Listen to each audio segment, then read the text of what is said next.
जल्दी करो, सत्संग का शुरू होगा।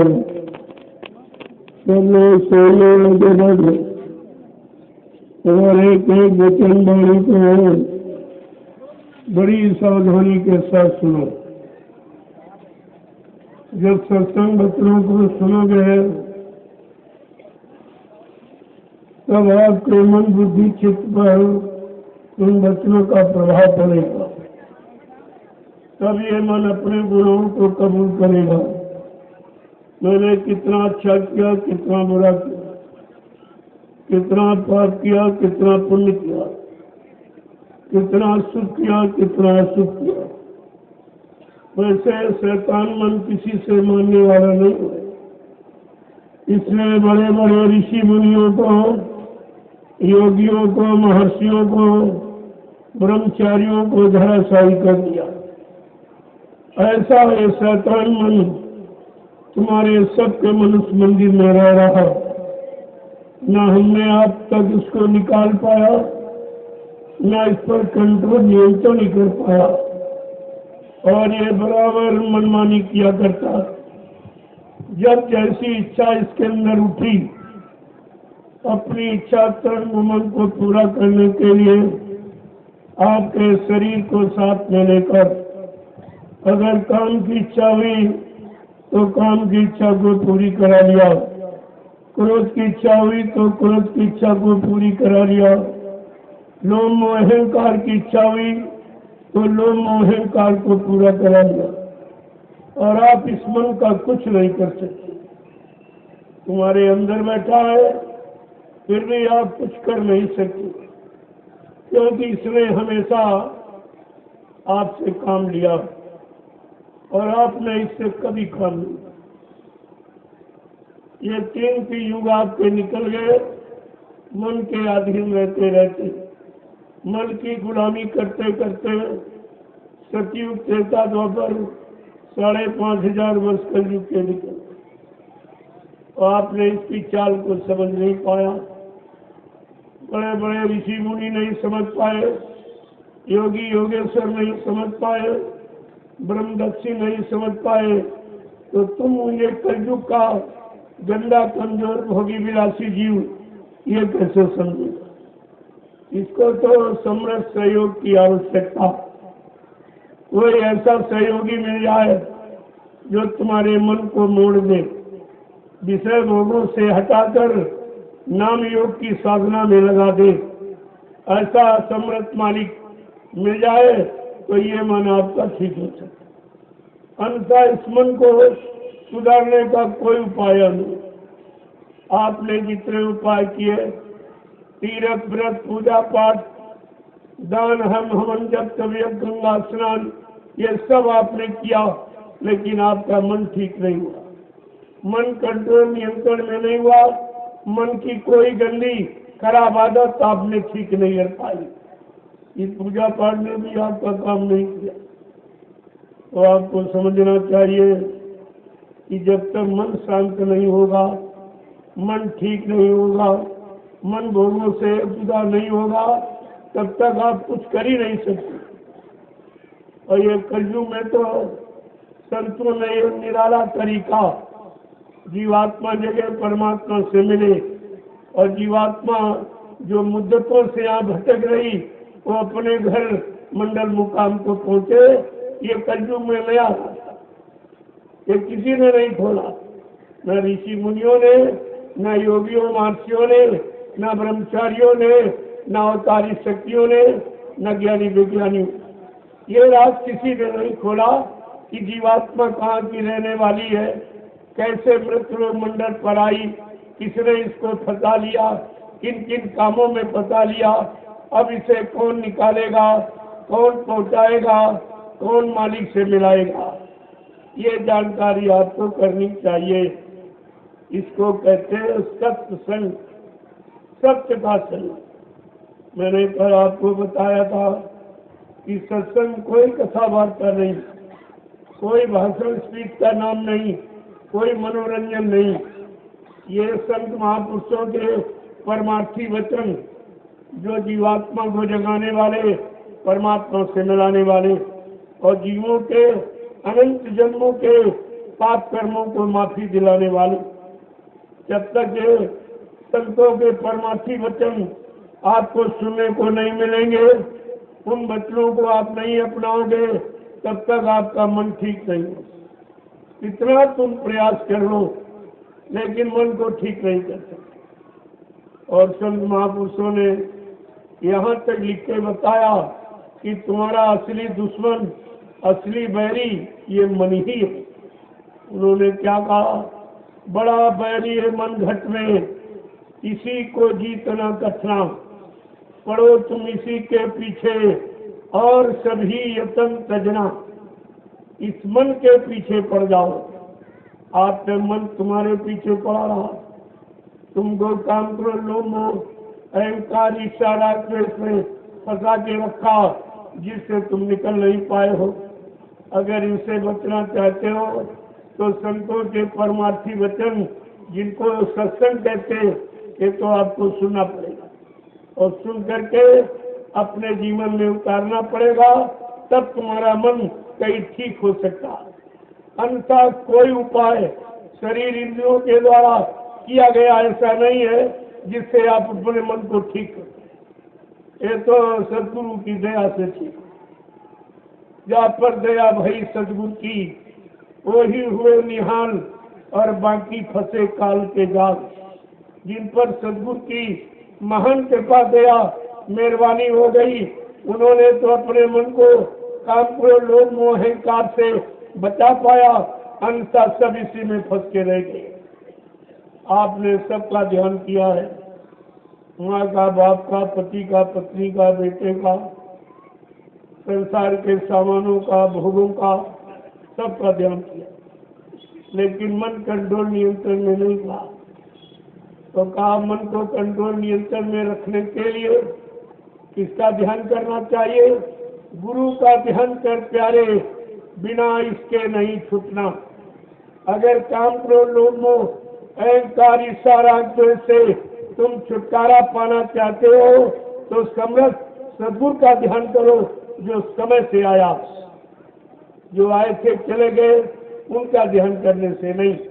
जो मौजूद है तुम्हारे लिए आए, तुम्हारी जीवात्मा के कल्याण के लिए आए, तुम्हें पाप कर्मों से माफी दिलाने आए, उन समर्थ मालिक का ध्यान करो, तब ये मन कंट्रोल नियंत्रण में हो सकता। और विषय भोगों से आप इसकी शक्ति को सुरक्षित बचा सकते। संसार प्रेमियों कोई रास्ता नहीं। अब तो ये बात आपको किसी ने बताई नहीं, और बताई तो तुम्हारी समझ में आई नहीं। ये सब मथुरा में आपको सुनाया जा चुका, जो 10 जुलाई 1952 से 2012 ये 60 साल आपको सुनाया गया, समझाया गया, चिताया गया, जगाया गया, होश में लाके खड़ा किया गया, पाप पुण्य की पहचान बताई गई, माँ बहन बेटी बहू की पहचान बताई गई, अच्छे खान पान की जानकारी दी गई, और तुम्हारे मन को ठीक करने के लिए 3 रास्ते बताए जो किसी ने नहीं बताए। सत्संग करो, सेवा करो और भजन करो। ये 3 रास्ते के अलावा चौथा कोई रास्ता नहीं जिससे तुम अपने मन को ठीक कर सकते हो। अब ये तो तुम्हारे लिए कितना सरल कर दिया कि जब सत्संग करो, सुनो सुनाओ, पढ़ो पढ़ाओ नहीं, करो। जब करोगे तो करनी का फल मिलेगा, करनी का अनुभव करनी ही कराती। ये पढ़ने का, लिखने का, सुनने सुनाने, रटने रटाने, भाषण स्पीच, इनका कोई अर्थ नहीं। इनसे कोई लाभ आपको मिलने वाला नहीं। लाभ मिलेगा जब आप वो करनी अपनाओगे, जिस करनी से तुम्हारा मन कंट्रोल नियंत्रण में आ जाए और सुमरन ध्यान भजन में लग जाए, तब तो आपका कुछ बन सकता। अन्यथा बचने बचाने का कहीं कोई उपाय नहीं। तुम कहीं मंदिर में, मस्जिद में, गिरजाघर गुरुद्वारों में, तीर्थ में, मूर्त में, गंगा में, जमुना में कहीं चले जाओ, लेकिन मन की गंदगी आप साफ नहीं कर सकते। मन साफ होगा सत्संग बच्चों के द्वारा। गोस्वामी जी महाराज ने जब रामचरितमानस को लिखा, हम सब कलयुग के जीवों को समझाने, चिताने, जगाने के लिए, जड़ चेतन का ज्ञान कराने के लिए उन्होंने रामचरितमानस की रचना की और उसमें जो उन्होंने उत्तरकांड लिखा। उत्तर ज्ञान का मतलब समझते हो, जिसमें तुम्हारे सारे प्रश्नों का उत्तर है, तुम्हारे जीवन की सारी समस्याओं का समाधान है, वो उत्तरकांड है। उसमें तो आप कभी पढ़ते नहीं हो, न कोई तुमको पढ़ाता है, जिसमें तुम्हारे जीवन को सही सच्चा रास्ता जीने चलने का मिल जाए।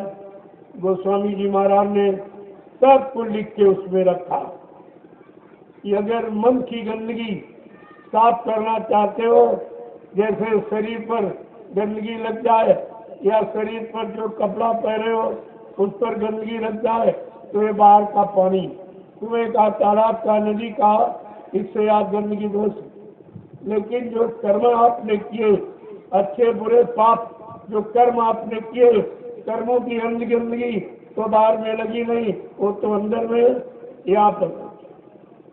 इतना होशियार मन सारे भोगों का रस लिया और गंदगी यहाँ पर डाल दी जीवात्मा के सामने। क्या कहा कि ये कुछ कह न सके, समझा सके, हमको भोगों से अलग न कर सके। भोगों का मजा जो ले रहे उससे अलग न करने पावे, इतनी उसने चालाकी की है। और सारी गंदगी यहाँ पर जमा, जब तक ये गंदगी नहीं हटेगी आपकी जीवात्मा न जगेगी, ना उधर की तरफ मुखातिब होगी, ना परमात्मा से मिल सकेगी। और गंदगी को कौन हटाएगा?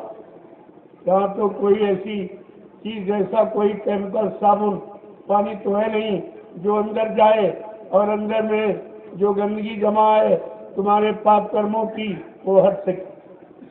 तो उसके लिए गोस्वामी महाराज ने क्या रास्ता निकाला, कौन सी युक्ति बताई कि सत्संग जान जो कोई पावे और मैलाई इस सब कटी जाए। जिस किसी को सत्संग रूपी सरिता का जल मिल जाए तो ये पापों के अनंत जन्मों की गंदगी को साफ किया जाता है। और कोई सफाई करने का तरीका, आप जिंदगी भर इस चमड़े को धोते रहे, ये शरीर चमड़ा है, सबको चमड़े का मिला, किसी को अलग से नहीं दिया, सबको चमड़े का। इसी चमड़ा जो जीवात्मा का कवर है, इसी कवर के प्रेमी बनकर आप इसी में रात दिन धोते रहे, सजाते रहे, तेल साबुन लगाते रहे, अच्छे कपड़ों से, अच्छे गहनों से आप इसको सजाते रहे, इस खोल को चमड़े के कवर, और इसी पर अहंकार करते हैं। जबकि ये जड़ है, ये चेतन नहीं है, ये यहीं पर समाप्त हो जाएगा, ये तुम्हारी जीवात्मा के साथ नहीं जाएगा। जो भी आपने अच्छा बुरा किया, पाप और पुण्य किया, शुभ अशुभ किया, उसका फल आपको यहीं पर भोगना पड़ेगा। उसमें भोगने के लिए 484 लाख नरकों की योनियां शरीर बनाए। आप कर्मों की सजा इन्हीं शरीरों में बेच करके पूरा कराता रहता। तुमने पशुओं वाले कर्म किए तो पशुओं के शरीर में तुम्हारी जीवात्मा को पहुंचा दिया गया। तुमने पक्षियों वाले कर्म किए तो पक्षियों के शरीर में तुम्हारी जीवात्मा को दे दिया गया। तुमने जंगली जानवरों वाले कर्म किए, खान पान गंदा किया, तुम्हें जंगली जानवरों के शरीर में दे दिया जाएगा। बहुत बुरे और पाप कर्म आपने किए तो ये नाली में जो बदबूदार कीड़े, इनमें तुम्हारी जीवात्मा को दे दिया जाएगा। फिर कहा जाएगा, देख तेरे बुरे पाप कर्मों की, गंदे खान पान की, हिंसा, चोरी, डकैती, कत्ल, बलात्कार की ये सजा है। ये सब आपके सामने होता है।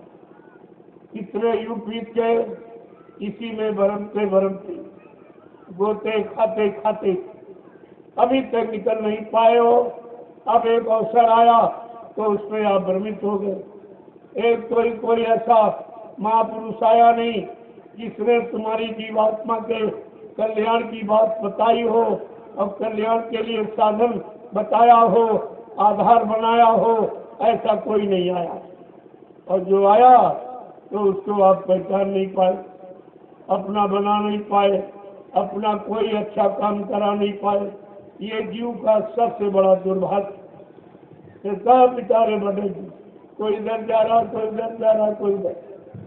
इस रास्ते पर गुरु ने खड़ा किया, जिस रास्ते पर चलने के लिए कहा, जो कमाई करने के लिए आपको आदेश दिया, वो तो आपने कुछ नहीं किया। जो नहीं करना चाहिए वही करते रहे और आज भी करते हो।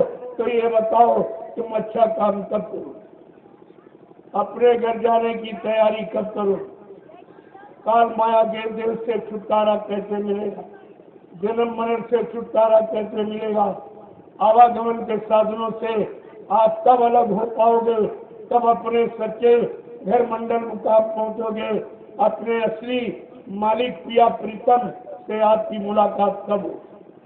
ये कभी बैठकर आप सोचते हो? कुछ नहीं है। बस वही काम करो, लोगों अहंकार की जिंदगी व्यतीत करते हो, इनमें गोते लगा रहे हो और बार बार फिर इन्हीं योनियों में आपको जन्म मिलता है। 83,99,999 योनियां, ये बहुत, इसमें बहुत भोगते रहे, बाल बच्चे ही पैदा करते रहे और इसमें कोई काम नहीं। तुमने कितने लाखों बच्चे पैदा किए और आज भी बच्चों की प्यास तुम्हारी बुझी नहीं। जब ये मानव शरीर मिला, एक अवसर मिला अपने घर जाने का, अपने को जगाने का, अपने मन को विषय भोगों से हटाने का, और उसमें भी आप भ्रमित हो गए, उसमें आप हट गए। तो ये बताओ आप कब अपने घर की तरफ जाओ, कब इससे छुटकारा मिलेगा जन्म मरण? क्या जन्मते मरते इसी क्रिया में फंसे रहोगे? अरे जन्म मरण से छुटकारा दिलाने वाला आ गया, उसकी शरण में चले जाओ, उनकी युक्ति को स्वीकार कर लो। जो नाम का रास्ता उन्होंने बताया, अब उस नाम की कमाई करो। दाम की, रुपए पैसे की कमाई करते करते तुम्हारे कितने जन्म निकल गए और वो धन तुम्हारे काम नहीं आया। ये धन तुम्हारे काम नहीं आएगा। रुपए पैसे, सोने चांदी, हीरे जवाहरात, ये शरीर इंद्रियों से कमाया हुआ धन यहीं पर छूट जाएगा। शरीर भी टूट जाएगा, धन भी टूट जाएगा, मकान दुकान जमीन ये सब छूट जाएगी, पति पत्नी बाल बच्चे ये सब छूट जाएंगे। तुम्हारे साथ कुछ जाने वाला नहीं, क्योंकि ये तुम्हारा है नहीं। तुमने भूल भ्रम बस, अज्ञानता बस इनको अपना आपने बनाया। और रोज देखते हो तुम्हारे परिवार से, गांव मोहल्ले से कितने लोग रोज जा रहे, कुछ लेके जा रहे, सब खाली हाथ। एक दिन तुमको भी खाली हाथ जाना पड़ेगा। तो तुम्हें तो इनकी स्थिति को देखकर समझ लेना चाहिए, जब ये खाली गए तो हम कैसे कुछ लेके जाएंगे। जमीन भी यही छूट जाएगी, मकान भी टूट जाएगा, दुकान भी टूट जाएगी, पति पत्नी बाल बच्चे, रुपए पैसे धन ये सब छूट जाएगा, क्योंकि ये तुम्हारा नहीं। ये तुम्हें जानकारी नहीं थी कि हमारा नहीं है। जब तुम माँ के पेट से पैदा हो, यही रास्ता सबका आने का, माँ के गर्भ से। जब हम आप पैदा हुए तो अकेले और नंगे आए, कोई कपड़ा भी शरीर पर नहीं था, कुछ लेके आप नहीं आए हो। जब लेके नहीं आए हो तो लेके कैसे जाओगे? यही बात आप भूल गए। अगर याद में ये बना रहता कि नंगे नंगे और अकेले आए हैं और जब जाएंगे तो वो नंगा जोड़ी ले लेगा, सब सामान यहीं पर रखवा लेगा, हम सबको नंगा करके भेजेगा। अगर ये बात ध्यान रहती तो प्रेमियों आज तुम्हारी दुर्दशा नहीं है। आज तुम कष्ट मुसीबत बीमारी महामारियों में नहीं फंसे होते, लड़ाई झगड़ा दैवी प्रकोप दुर्घटना अकाल मौत के घेरे में आप नहीं घिरे होते। ये सब से आपको छुटकारा मिल जाता, लेकिन आपने तो कोई बात मानी ही और आज भी नहीं मान रहे।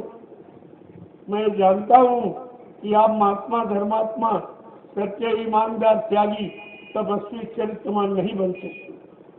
तो आपके लिए एक सरल तरीका निकाल दिया गया कि आप शाकाहारी बन जाए। इसमें कौन सा खर्चा?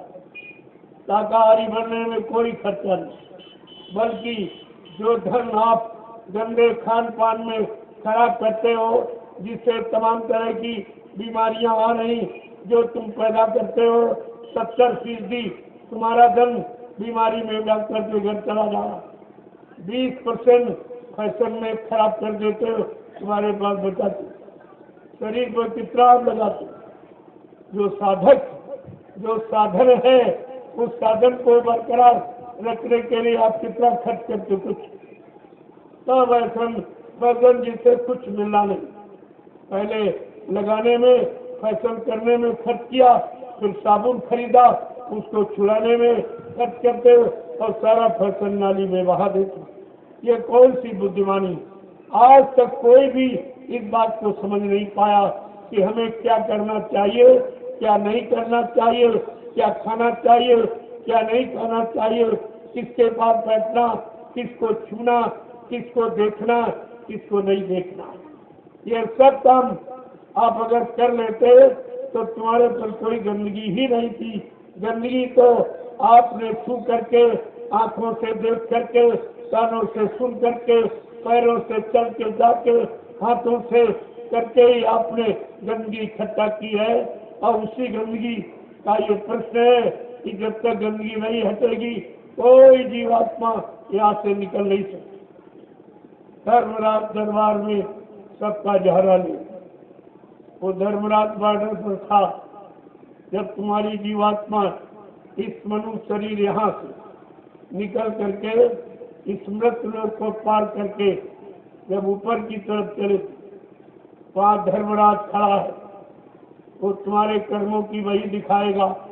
तुमने इतना मुर्गा खाया, इतना बकरे का गंदा मांस तुमने मनुष्य मंदिर में डाला, इतनी मछली का, इतने अंडों का ये गंदगी तुमने क्यों डाली? तुम्हारे खाने के लिए मैंने सीजनल अनाज, सीजनल दालें, सीजनल सब्जियां, फल फूल, मेवे, दूध, मक्खन, मलाई भी तुम्हारे वास्ते बनाया। तुमने अच्छा भोजन क्यों नहीं किया? ये गंदगी क्यों डाली? और मेरे बनाए मनुष्य मंदिर को तुमने खराब गंदा क्यों किया? इसी की तो सजा मिलेगी।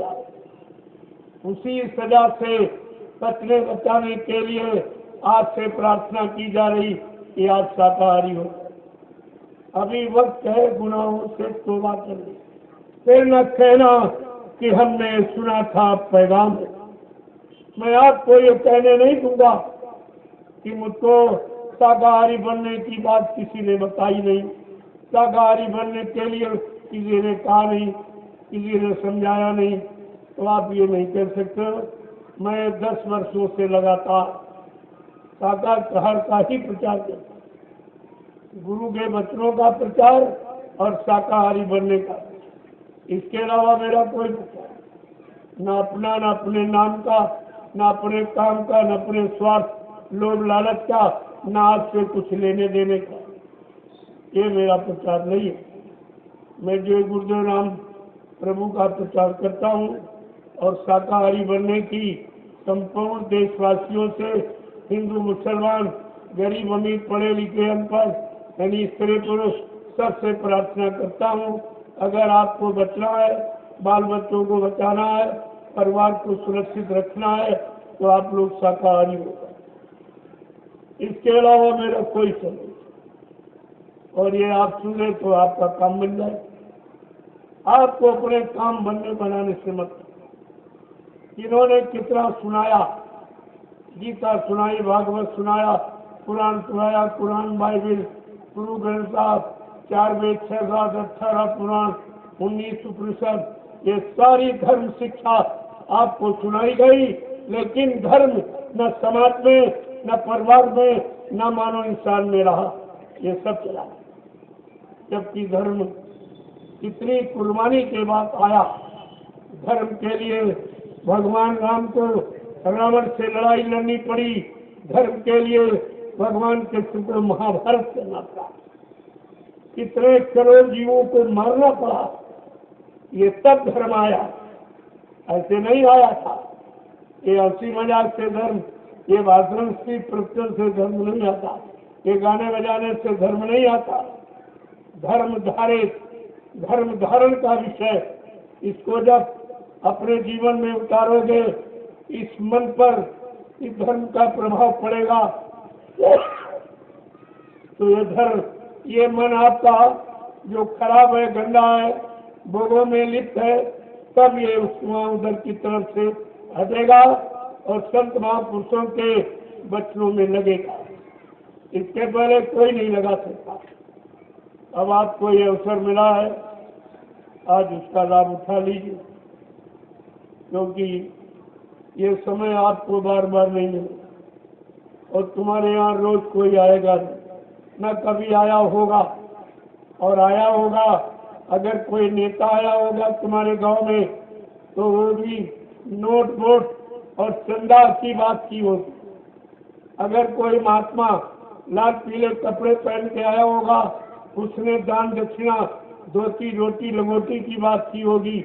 लेकिन मैं ऐसी कोई भीख मांगने नहीं आया, मेरा ये काम नहीं है। मेरा काम इन सब से अलग। आपको कुछ नहीं देना, आपको सब लेना ही लेना।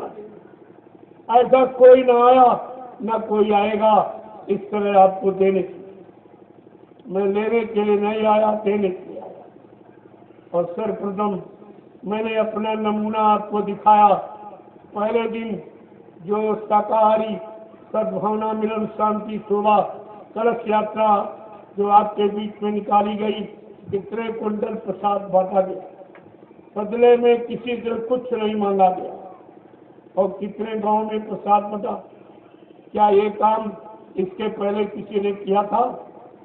कोई आया हिंदुस्तान में आज तक ये प्रसाद वितरण जो सबके हित का, सबके भले और लाभ का, ये किसी ने बांटा? मैंने पूरे हिंदुस्तान में ये मतलब लगातार 4-5 वर्षों से ये बराबर प्रसाद वितरण कर रहा हूँ, जिससे लोगों में आने वाली मुसीबत, आने वाली लड़ाई झगड़ा, आने वाली बीमारियों से, आने वाली दुर्घटनाओं, एक्सीडेंटों से इनका बचाव हो जाए। इसलिए मैं आपको प्रसाद देता हूँ। केवल एक ही बात आपसे मांगता हूँ कि आप शाकाहारी, और कुछ नहीं चाहिए। आप शाकाहारी का परिवार हो जाए तो तुम्हारा परिवार बच जाएगा। नहीं आगे आने वाला समय बहुत खराब, जिसमें आप अपने आप को, अपने बाल बच्चों को, सामान को आप बचा नहीं सकते। तुम्हारे पास बचाने का कोई साधन नहीं। जो तुम अज्ञानता में, भूल भ्रम में ये कह रहे हो रहने के लिए मेरे पास मकान है, खाने के लिए रोटी है, और यानी हमारी रक्षा सुरक्षा के लिए परिवार, बाल बच्चे, पति पत्नी, आपको ये नहीं मालूम ये कुदरत के एक झटके में समाप्त हुआ। एक झटके में ये सच है। आपको पहले भी बाबा जी ने बताया, आज भी उन्हीं के वचनों को दोहराया जा रहा, आपसे बराबर कहा जा रहा है कि भाई कहा भी तो महात्मा समझा रहे, सब तरह से आपको मना रहे और तुम्हारे पिछले पाप कर्मों की माफी भी दिला रहे। अगर तुमने उनकी बात न मानी, उन पर विश्वास न किया, उनको अपना न बना पाया, तो आगे कुदरत खड़ी है जिसके एक लपड़ थप्पड़ में 200 करोड़ का वारा न्यारा सेकंडों में हो जाएगा। और जितने तुम्हारे हिमाती जो सहयोगी बने, ये जो झंडा लिए घूम रहे, ये जितने पार्टी वाले और जितने ये मतलब यानी तो तुमको अपनों को तुम्हारा हितैषी बताते, ये कोई काम नहीं आएगा। ये सब झंडे और मुसीबत आपत्ति के सामने ये सारे पार्टियों के झंडे ये सब फेंक देंगे, और एक दिन तुम्हारे जय गुरु प्रभु नाम के झंडे के नीचे अगर ना आ जाए तो इस बाबा को बाबा मत कह दो। प्रेमियों, ये कितनी बड़ी सच्चाई, ये बाबा जी ने सब आपसे कहा। मैं तो केवल दोहराता हूँ मैं कोई महात्मा बनता नहीं, संत सद्गुरु बनता नहीं, कोई गुरु बनता नहीं, क्योंकि ये बना नहीं जाता। संत महात्मा गुरु ये बना नहीं जाता, ये बने बनाए जाते। इनको यहाँ कोई कॉलेज यूनिवर्सिटियाँ नहीं बनाती, ये बने बनाए जाते। इनको बनने की जरूरत नहीं है, इनको काम करने की जरूरत है। वो सब जीवों के हित का, भले का, कल्याण का काम करते हैं, वो बनते नहीं। न उन्होंने अपने आप को कभी महात्मा कहा, कभी संत कहा, कभी सदगुरु कहा, कभी महाराज कहा, कभी सरकार, ये अपने आप को कुछ नहीं कहा, कभी नहीं कहा। और मैंने भी कभी नहीं कहा।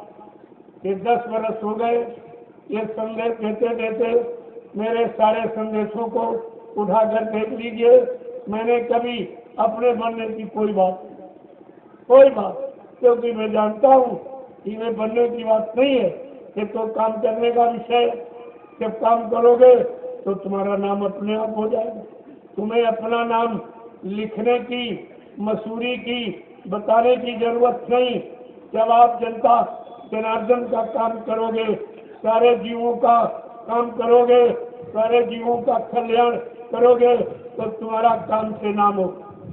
अगर काम नहीं तो कोई नाम नहीं। इसलिए जो महापुरुष आए उन्होंने अपने आप को कुछ नहीं कहा, ये कहा मैं तो तुम्हारा सेवक, मैं तुम्हारी सेवा कर सकता हूँ। सब तरह से बनने बनाने की सेवा, काम से बचाऊंगा, क्रोध से बचाऊंगा, लोभ अहंकार से बचाऊंगा, ईर्ष्या राज्य से बचाऊंगा, ये काम करो। जो काम करने आया वो बनने बनाने की बात नहीं करता। और आपने ये कभी समझा नहीं। महात्माओं की परिभाषा आप नहीं जानते। महान आत्मा, वो महान आत्माएं, वो आत्मा से नाम जुड़ा है, शरीर से नहीं, जाति से नहीं, रंग रूप से नहीं, बाहर की नकली पढ़ाई लिखाई से नहीं होता। वो तो आत्मा का सब महान आत्मा। महान आत्मा का मतलब जिस आत्मा ने अपने को जगा लिया हो, परमात्मा से मिला लिया हो, परमात्मा के दरबार का दरबारी, रोज आने जाने वाला, वो तुम्हारी फरियाद प्रार्थना को भी मालिक के दरबार में पहुंचाएगा और तुम्हारी जीवात्मा को जगा के मालिक से मिलाएगा। उनको कहते महात्मा। साधु जिसने तन मन वचन इंद्रियों को साथ दिया, जो शाकाहारी सदाचारी ब्रह्मचारी, उसको साधु कहते। साधु कोई दाढ़ी बाल, लाल पीला कपड़े, कोई जात बिरादरी का नाम, ये सब आप भूल गए पहचान। तभी ये नकली लोगों ने ऊपर का भेद बनाकर और तुम्हें बैठा दिया और भरमा दिया और फंसा के एक जगह तुम्हें खड़ा कर दिया और जड़ में फंसा दिया।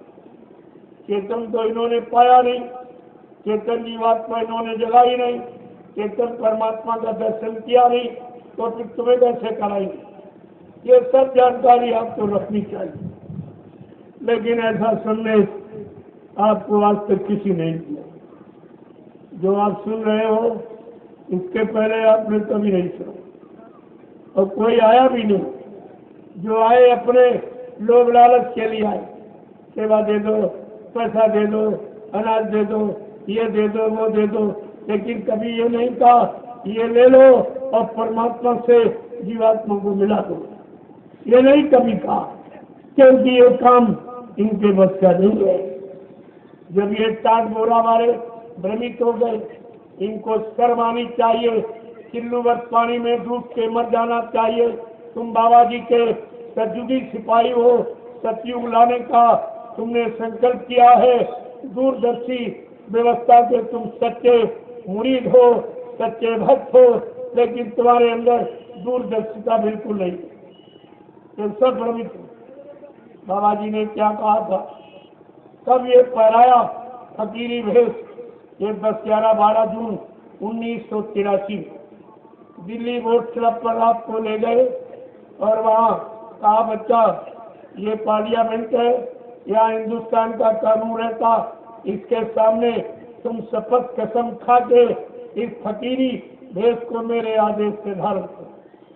ये तुम्हारे शरीर से जब तक नहीं उतरेगा जब तक देश में अच्छी व्यवस्था नहीं आ जाएगी, सबको रोजी रोटी नहीं मिलेगी, सबको न्याय सुरक्षा रोजी रोटी जब तक नहीं मिलेगी, तब तक ये 4 बोरा फकीरी भेद तुम्हारे शरीर से उतरेगा नहीं। ये संकल्पित वस्त्र है। तुम तपस्या करने के लिए तुमने संकल्प लिया है तो तुम तपस्या करो। मारे चंदा बदलो नहीं, कहीं भीख मांग रहे, ये तपस्या कर रहे। इनको ये भी नहीं मालूम कि गुरु ने क्या कहा, क्या तुमसे वादा कराया। जब तुम काफिले में गए थे तो उधर आसाम की तरफ, मतलब यानी उड़ीसा की तरफ जो काफिला गया, उसमें आप जो गए थे तो आपको जहाँ रात्रि पड़ाव पड़ता था, बाबा जी सत्संग करते थे तो आपको एक नमूना पेश करते थे। आगे आने वाले समय का, आगे दूरदर्शी भूमिका व्यवस्था का एक नमूना पेश करते थे।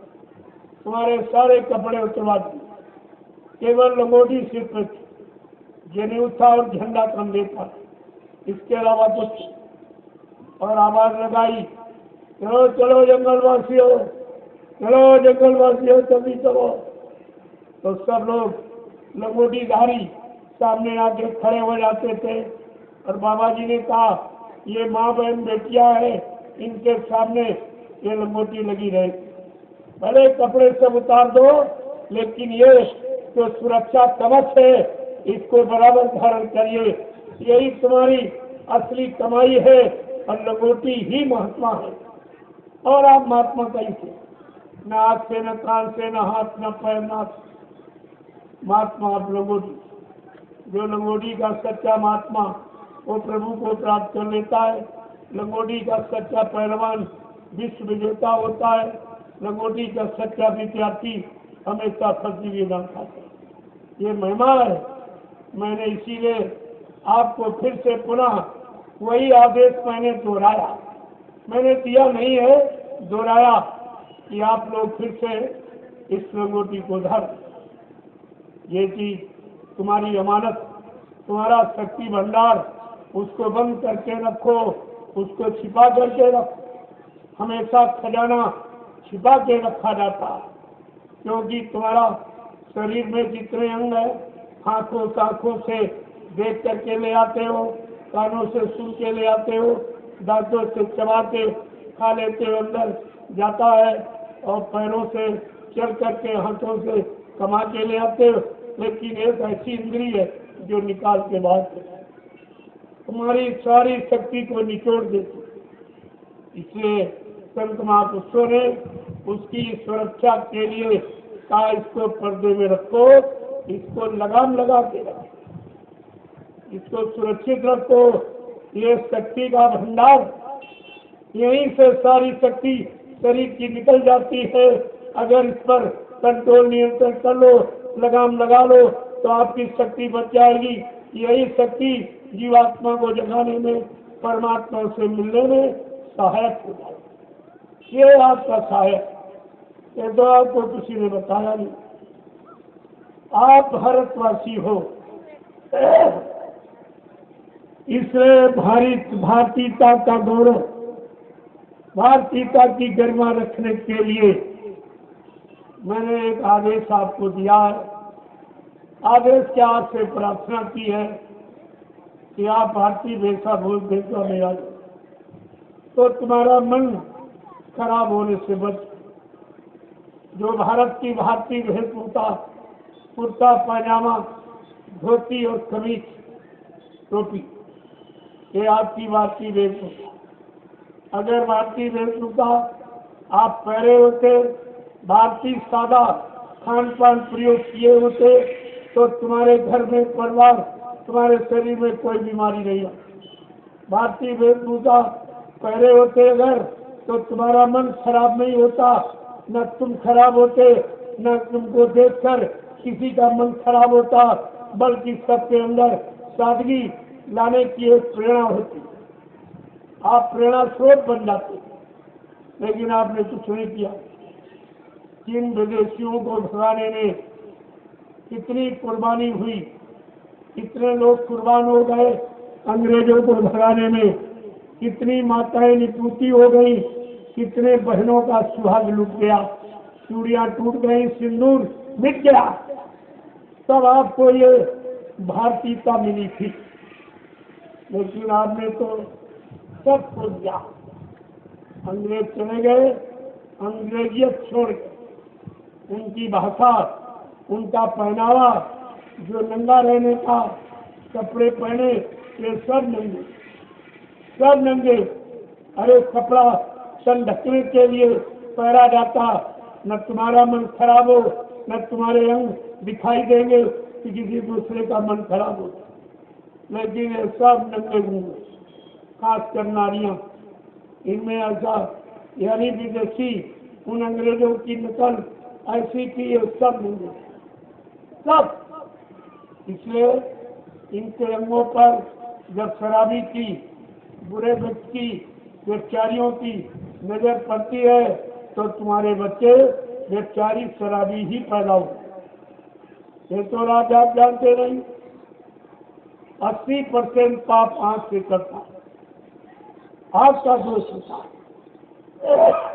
उस दोष से तुमने अपने आप के शरीर को नहीं बचा पाया, ये सब शरीर नंगा रहता।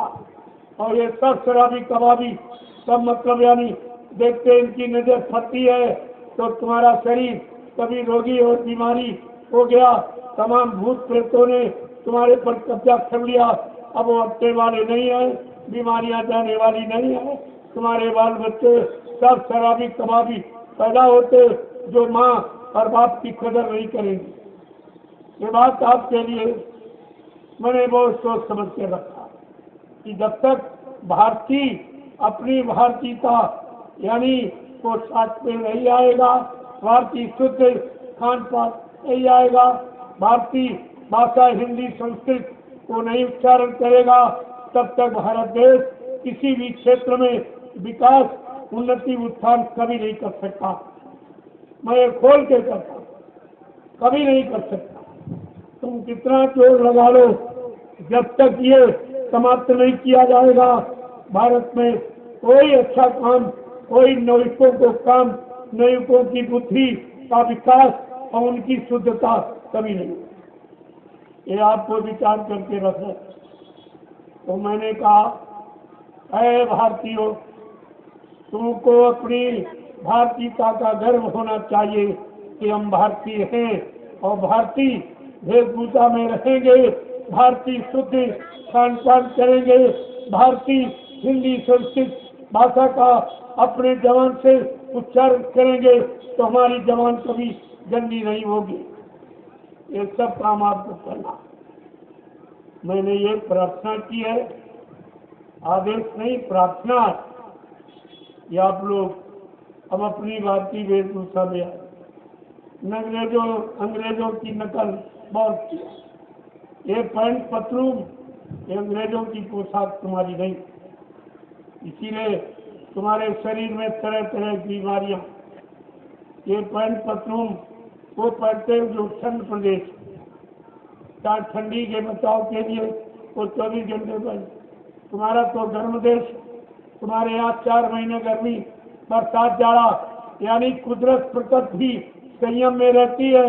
तो जब तुम संयम में नहीं रहोगे तो प्रकृति का कोई लाभ तुमको नहीं मिलेगा। अब ऐसे मोटे कपड़े आपने निकल करके पहन लिए, ना हवा जाती, ना प्रकाश रहता, तरह तरह की बीमारियां यानी चर्म रोग, खुजली, दांत, इनसे आप कभी बच नहीं पाओगे।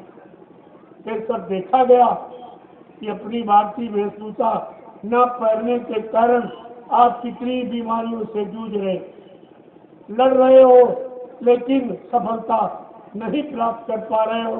तो मैंने कहा अपनी भारतीय वेशभूषा अपना लीजिए, आपके लिए अच्छा रहेगा।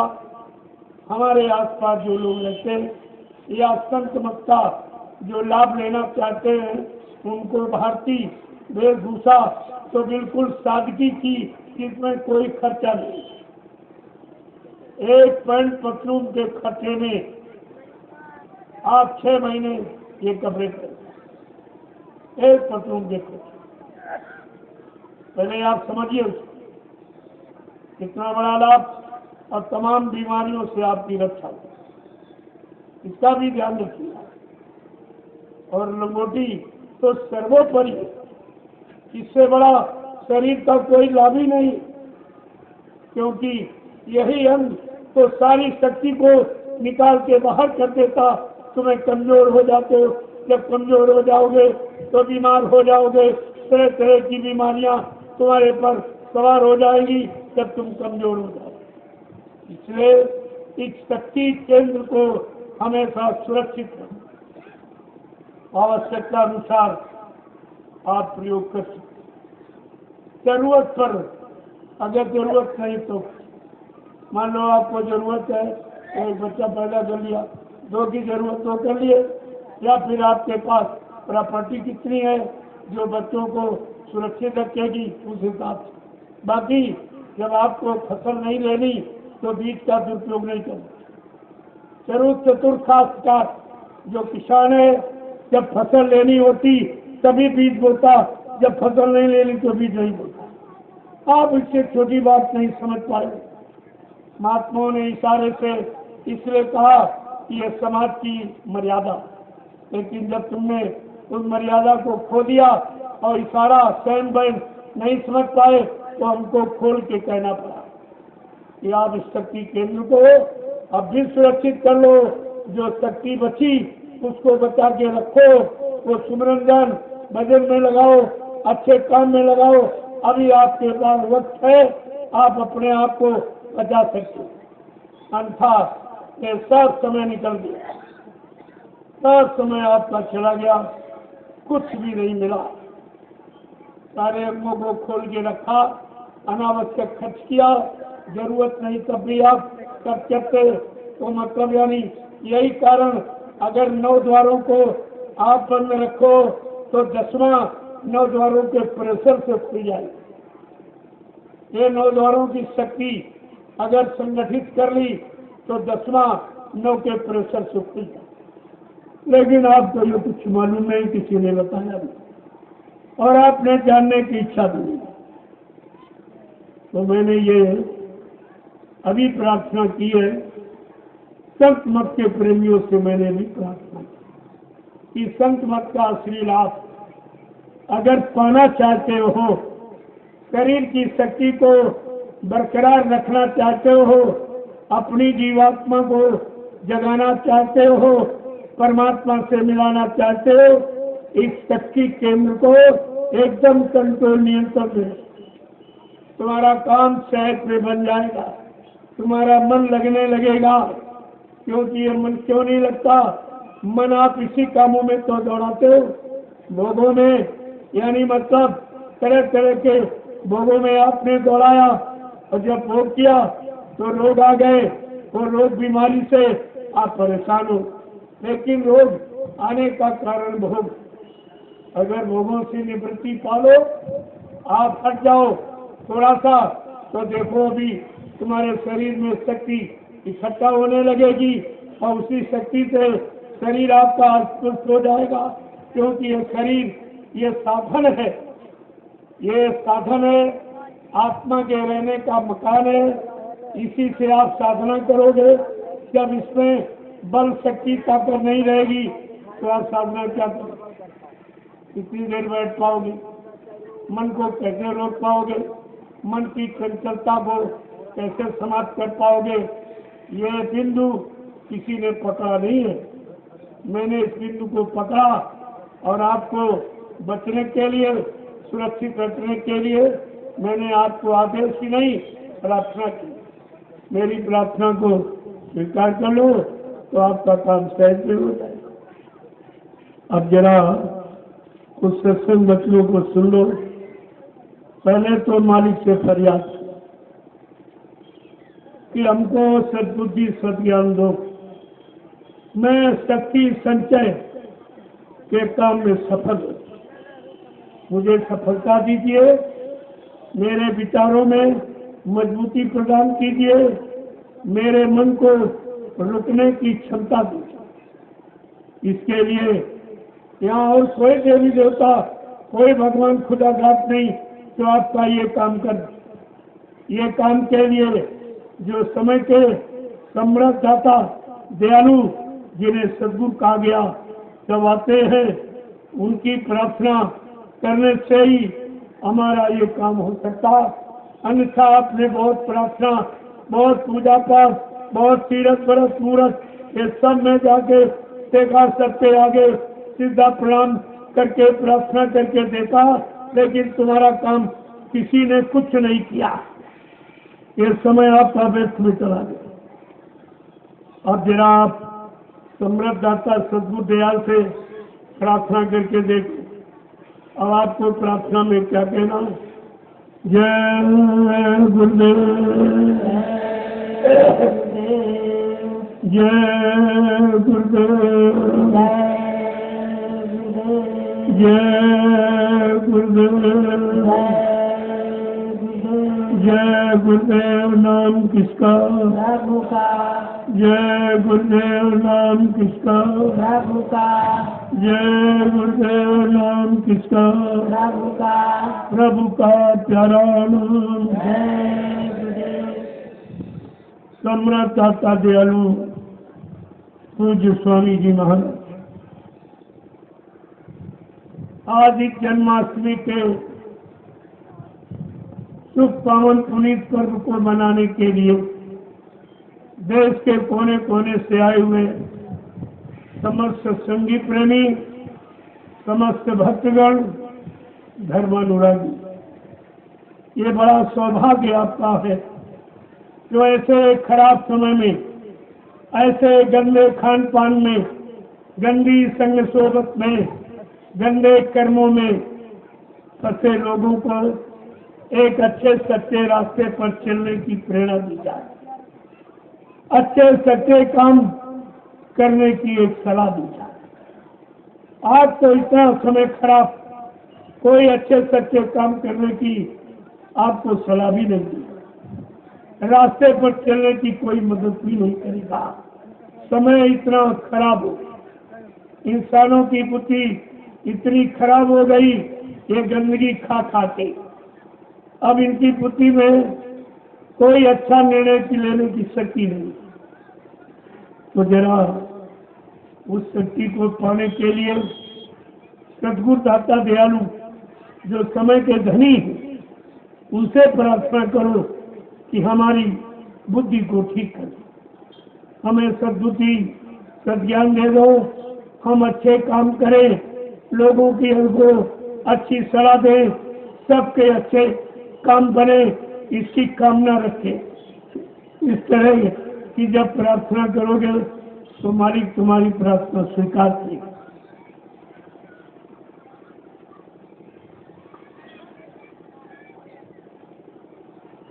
अब आपको क्या कहना, कैसे कि सतगुरु मेरी सुनो पुकार, सतगुरु मेरी सुनो पुकार। तो सब प्रेमी जोर से बोलिए आप, ये सबको प्रार्थना करनी है। इससे जो मौजूद है, जो सुनता है और सबकी सुनता, सबके कष्टों को दूर करने की शक्ति रखता, ऐसे समय के समृद्ध सद्गुरु दाता दयालु से प्रार्थना करनी चाहिए कि सतगुरु मेरी सुनो पुकार, सतगुरु मेरी सुनो पुकार। मैं तेरा बारंबार, मैं तेरा बारंबार, सतगुरु मेरी सुनो पुकार, सतगुरु मेरी सुनो पुकार। दूर मति मेरी दूर निकालो, दूर मत मेरी दूर निकारो, दूर मति मेरी दूर निकालो, दूर मत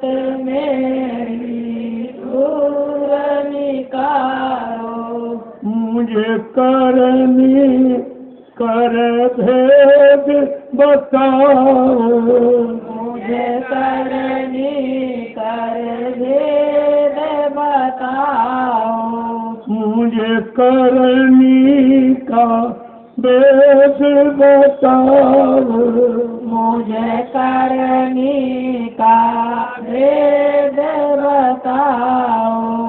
सतगुरु मेरी सुनो पुकार, सतगुरु मेरी सुनो पुकार, मोहे भव जल अब पार उतारो, मोहे भव जल अब पार उतारो, मोहे भव जल अब पार उतारो, मोहे भव जल अब पार उतारो, मेरी नैया पड़ी मझधारो, मेरी नैया पड़ी मझधारो, सतगुरु मेरी सुनो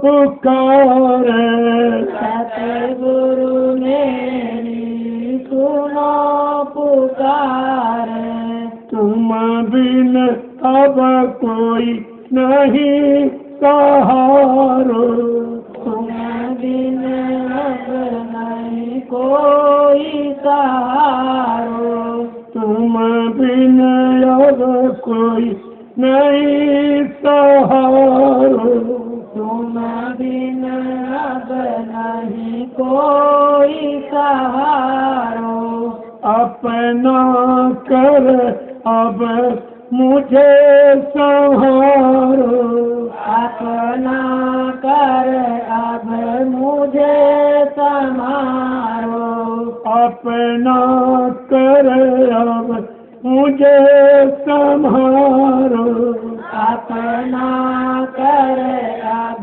मुझे संहारो, सतगुरु मेरी सुनो पुकार, सतगुरु मेरी सुनो पुकार, मैं कपटी और कुटिल तुम्हारो, मैं कपटी और कुटिल तुम्हारो, मैं कपटी और कुटिल तुम्हारो, मैं कपटी और कुटिल तुम्हारो, तुम दाता मेरे परम आधारो, तुम दाता मेरे परम आधारो, तुम दाता मेरे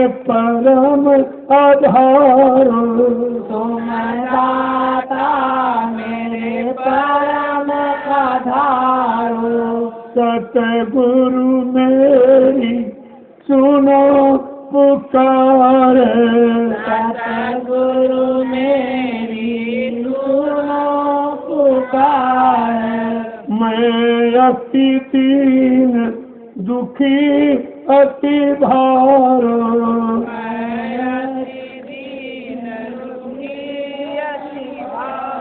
मैं अति दीन दुखी अति भारो, अति भारो, अब चाहो तब करो निस्तारो, अब चाहो तब करो निस्तारो, सतगुरु मेरी सुनो पुकार, सतगुरु मेरी सुनो पुकार, मैं आरत अब करूं तुम्हारो, मैं आरत अब करूं तुम्हारो, मैं आरत अब करूं तुम्हारो। मैं आरत अब करूं तुम्हारो। तन मन धन सब तुम पर वारो। तन मन धन अब सब तुम परवारो। सतगुरु मेरी सुनो पुकार। सतगुरु मेरी सुनो पुकार। अब मिला सहारा प्रेम तुम्हारा।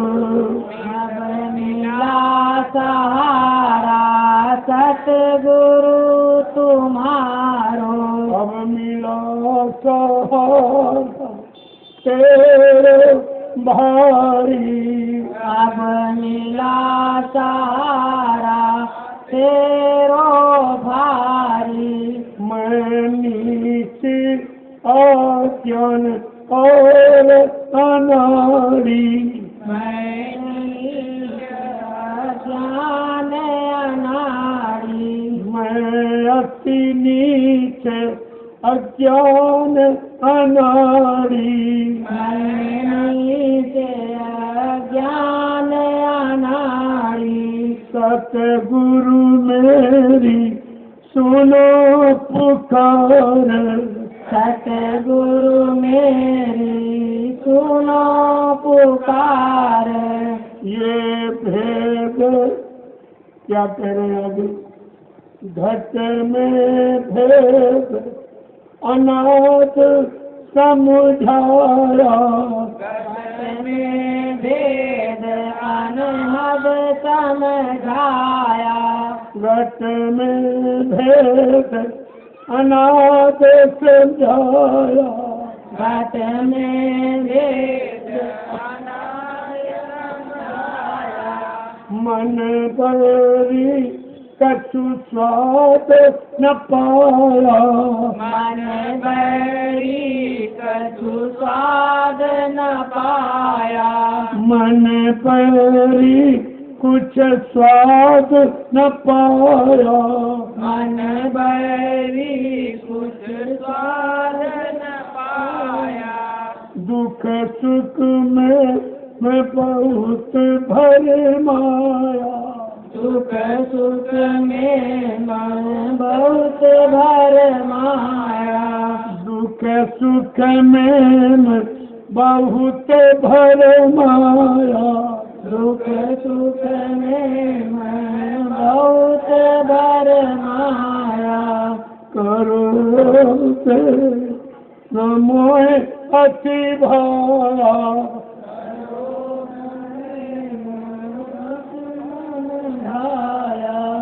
जग मान बड़ाई चाहा जग में जग में मान बड़ाई चाहा। उलटू मैं इसको क्यों करके। उलटू मैं इसको क्यों करके। बिन करा तुम्हारी सतगुरु प्यारे। बिन दया तुम्हारी सतगुरु प्यारे। अब खेचो राधा स्वामी मन को। अब खेचो मन को राधा स्वामी। अब खेचो सतगुरु स्वामी मन को। अब खेचो मन को सतगुरु स्वामी। मैं विनय सुनाऊं तुमको सतगुरु। मैं विनय सुनाऊं तुमको सतगुरु। ओ सतगुरु मेरी सुनो पुकार। सतगुरु मेरी सुनो पुकार। मैं तेरा से तुमको बारंबार। मैं तेरा से तुमको बारंबार। सत सतगुरु मेरी सुनो पुकार, सतगुरु मेरी सुनो पुकार। जय गुरुदेव। जय गुरुदेव। प्रेमियों, आपने बिना प्रार्थना बहुत की, तीरथ में, मूरत में, पानी में, पत्थर में, कागज, लेकिन किसी ने तुम्हारी प्रार्थना सुनी नहीं, और न तुम्हारी प्रार्थना सुनकर कोई लाभ दिया, न किसी ने आशीर्वाद वरदान आपको दिया, और आपका सारा जीवन ऐसे ही व्यर्थ चला। आज से नहीं, 3-3 युगों से आप जल पूजा कर रहे हैं, और जल पूजा का कोई लाभ नहीं मिला, क्योंकि लाभ चेतन लेता। अगर आपसे पूछा जाए कि जिंदा तुम्हारा काम करेगा कि मुर्दा करेगा, उसी जिंदे को जड़ चेतन कहते हैं, और मुर्दे को जड़ कहते। ये जड़ है, ये शरीर भी आपका जड़ है, लेकिन जो चेतन का रूप धारण किए वो केवल चेतन जीवात्मा के कारण। जो परमात्मा की चेतन जीवात्मा हमारे आपके इस मनुष्य शरीर में बैठी, उसके कारण आपका शरीर चलता फिरता, उठता बैठता, ये काम करता नजर आ रहा। और जिस दिन चेतन जीवात्मा तुम्हारे शरीर से निकल जाएगी, उसी दिन तुम्हारा शरीर मुर्दा हो जाएगा। आप कहते हो मर गया, मिट्टी हो गई, तो क्या मर गया? ना हाथ कटा, ना पैर कटा, ना आंख, ना कुछ, पूरा शरीर क्यों कहते हो? फिर आप मुर्दा क्यों कहते हो, मिट्टी क्यों कहते हो? कहते हो इसमें जो बोलता था वो बोलने वाला चला गया। वो बोलने वाला कौन था? वही परमात्मा की चेतन जीवात्मा। आप ये समझो, तुम्हारे मनुष्य शरीर के अंदर परमात्मा की चेतन जीवात्मा, परमात्मा की मूर्ति है ये जीवात्मा, और तुम मूर्ति के आगे ये मुर्दा मांस डालते हो, खाते हो, तो ये बताओ परमात्मा खुश होगा कि नाराज? यहाँ पत्थर की मूर्ति के आगे जाते हो, कोई मीट मुर्गा नहीं खाता, कोई दारू नहीं पीता, कोई गलत काम नहीं करता, जो बोलती भी नहीं, कुछ देती लेती भी नहीं, उसके आगे भी आप कोई बुरा खान पान, गंदा खान पान, गंदे कर्म नहीं करते। और ये तो मनुष्य शरीर में चेतन मूर्ति जीवात्मा परमात्मा की बैठी, और उसके आगे आप ये सब गंदगी, भोगों की, विषयों की, काम की, क्रोध की, लोभ की, मोह की, अहंकार की, ये तरह तरह, और ये मुर्दा मांस खा पी कर, शराब, दारू, गांजा, भांग, अफीम, जितनी गंदगी, ये सब गंदगी आप अंदर में डालते हो, और अंदर में परमात्मा की मूर्ति जीवात्मा बैठी। इसका तुमको ख्याल ही नहीं, और ये किसी ने आपको बताया नहीं। अगर बताया होता तो जब बाहर में आप नकली मंदिर, नकली मूर्ति के सामने जाते हो, वहाँ आप गंदगी नहीं फैलाते, कोई गंदा काम, गंदा खान पान नहीं करते। तो असली मूर्ति ये मनुष्य शरीर में बैठी है, मनुष्य मंदिर में, जहाँ आप अज्ञानता, किसी ने बताया नहीं, अज्ञानता, भूल भ्रम के कारण आप गंदगी फैलाते हो, इसी गंदगी के कारण आपको ये सजा मिल रही। जो तरह तरह की बीमारियां, तरह तरह के दुख तकलीफ, तरह तरह की दुर्घटनाएं, कभी पैर टूट गया, कभी हाथ टूट गया, कभी गर्दन कट गई, कभी ये जितने भी सजा, ये सब गंदे खान पान और बुरे कर्मों के कारण आपको मिलती है। ये आपको किसी ने बताया नहीं। अगर बताया होता और आपको होशियार कर देते कि ऐसा गंदा खान पान, गंदा कर्म मत करो, नहीं तो इसकी बड़ी बुरी सजा है, कभी हाथ टूटेगा, कभी पैर टूटेगा, कभी गर्दन टूट जाएगी, कभी शरीर चला जाएगा, तो आप ये काम कभी नहीं करते। लेकिन न किसी ने बताया और न ही आपने पूछा किसी से। ये तो मैं जबरदस्ती आपको बता रहा हूँ। तो मैं जानता आपको मालूम नहीं है, आपकी कमी इसलिए नहीं कि आपको मालूम नहीं है और आपको किसी ने बताया नहीं। इसलिए प्रेमियों, ये मनुष्य शरीर किस काम के लिए मिला आपको ये भी किसी ने नहीं बताया। ये मानव शरीर, ये मनुष्य मंदिर भगवान की प्राप्ति के लिए, भगवान प्रभु पाने के लिए मिला, और आप वो तो काम किया नहीं जिसके लिए मिला, और ये दुनिया भर के गंदे काम, मार काट, हिंसा, चोरी, डकैती, कत्ल, बलात्कार, ये मुर्दा मांस खाना, ये बुद्धि नाशक नशा प्रयोग करना जिससे बुद्धि पागल हो जाती, माँ बहन बेटी बहू की परख पहचान खत्म हो जाती। ये सब खराब, जो आपको खराब करने वाला, यही आप करते रहे और किसी ने आपको बताया नहीं कि ये मनुष्य शरीर परमात्मा प्रभु के प्राप्ति के लिए मिला, यानी ये भजन के लिए मिला। तो महापुरुषों ने कहा अगर तुम भजन करोगे ये सारी मुसीबत तुम्हारी खत्म हो जाए। रामचरितमानस क्या कहती है कि ऐसे बिने हरि ये भजन खगे तो और मिट्टी है न जीवन इक्के रह करे छा। रामचरितमानस क्या कहती है कि भगवान के भजन के बिना ये कोई दुख तकलीफ, बीमारी, महामारी, ये लड़ाई झगड़ा, ये दैवी प्रकोप, ये दुर्घटनाएं, एक्सीडेंट, ये अकाल मौतें जाने वाली नहीं। अगर आप इनसे बचना चाहते हो तो आप भजन करो। भजन में कोई खर्चा नहीं। पूजा में तो खर्चा है, मंदिर बनाओ, मूर्ति खरीदो, पेड़े बतासे लाओ, अगरबत्ती, फूल, ये तमाम खर्चा, और उसमें भगवान मिलता नहीं।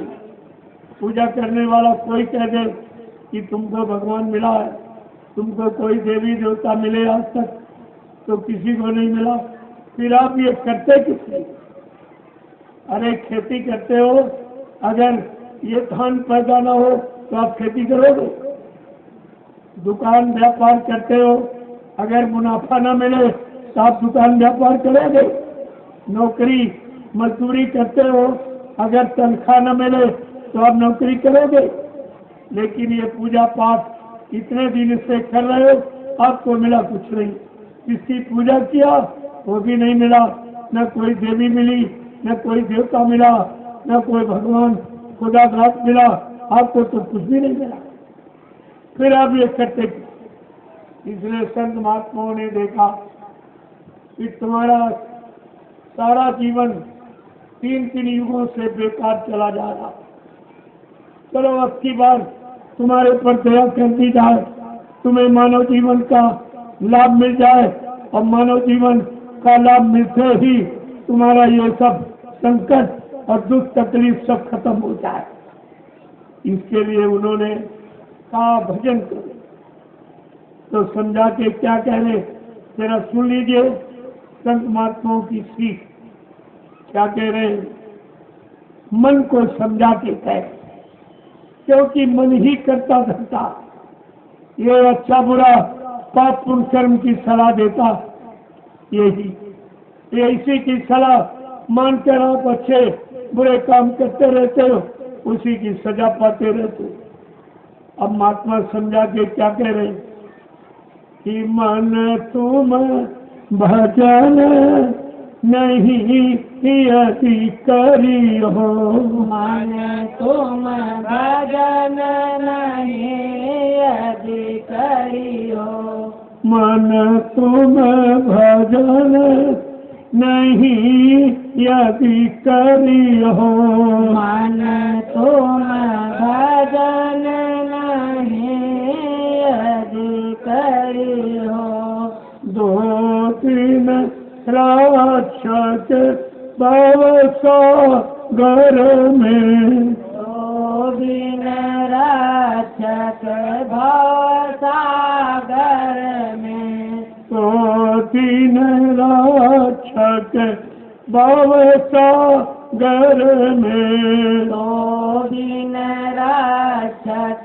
भव सागर में, डूब डूब के मरी हो, डूबी डूबी के मरी हो, मन तुम भजन नहीं यदि करियो, मन तुम भजन नहीं यदि करियो, भव दुख भोगी मनुज तन पायो, बहु दुख भोग मनुज तन पायो, बहु सुख भोगी मनुज तन पायो, बहु दुख भोगी मनुज तन पायो, फिर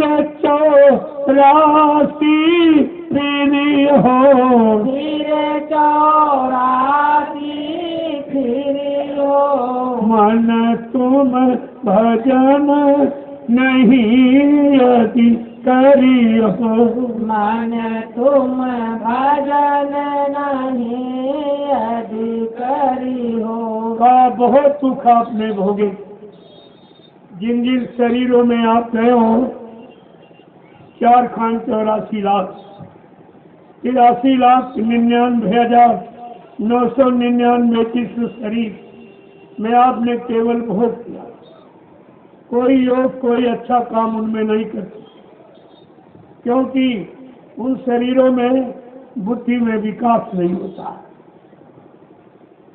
क्योंकि वो शरीर कोई एक तत्व का, कोई 2 तत्व का, कोई 3 तत्व का, कोई 4 तत्व का, और मानव शरीर 5 तत्वों से भरपूर है।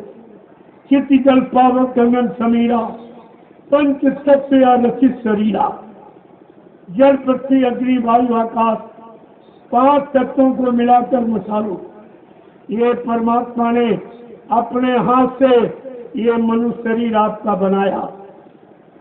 ये इंसान विज्ञान का बनाया नहीं है, ये है भगवान का बनाया। और इंसान का बनाया ईट पत्थर वाला, भगवान का बनाया ये आपका मनुष्य मंदिर। तो ये बताओ भगवान अपने वाले में रहेगा कि तुम्हारे वाले में? तुम्हारे ईट पत्थर वाले में कभी आया होता तो किसी को जरूर मिला होता। जो पंडा पुजारी और मुल्ला मौलवी और ग्रंथी पादरी तो मस्जिद गिरजा गुरुद्वारों में जो पूजा पाठ इबादत करते हैं, इनसे पूछो कि तुमको परमात्मा खुदा यानी भगवान मिला कि नहीं मिला, तो आपको ये बताएंगे कि भाई नहीं मिला। जब उनको नहीं मिला तो रोज चिल्लाते, रोज आवाज लगाते। तुम तो जब कभी जाते हो तो तुम्हें कैसे मिलेगी? तो महात्मा क्या समझा के कहते, तुमने बहुत दुख होगा, बहुत दुख कष्ट उठाते उठाते जीवात्मा हर शरीरों में रोती रही, प्रार्थना करती रही मालिक कि एक बार ऐ मालिक मुझे एक बार मानव अनमोल मंदिर का सौभाग्य। जब मानो मनुष्य मंदिर का सौभाग्य हो तब मैं दिन रात तुम्हारा भजन करूं। ये वादा हमने आपने सब ने किया। कहाँ किया? माँ के पेट में।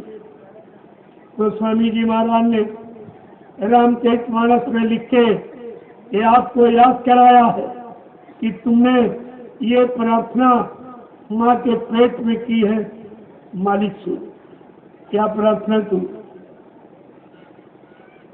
कि अब प्रभु कृपा करो यही भांति और सबका जी भजन एक तरफ 3 राती। ये माँ के गर्भ में हमारी आप सबकी जीवात्मा ने ये प्रभु से वादा किया। देखो आप प्रभु नाम आया, वादा कब से कर रहे हो प्रभु नाम, लेकिन प्रभु नाम अब आया कलयुग में। न सतयुग में आया, न त्रेता में, न द्वापर में। प्रभु नाम कलयुग में आया, जिस नाम से हमारी आपकी जीवात्मा ने माँ के गर्भ पेट में वादा किया था कि अब प्रभु कृपा करे यही भांति और सब तज भजन करब दिन राति।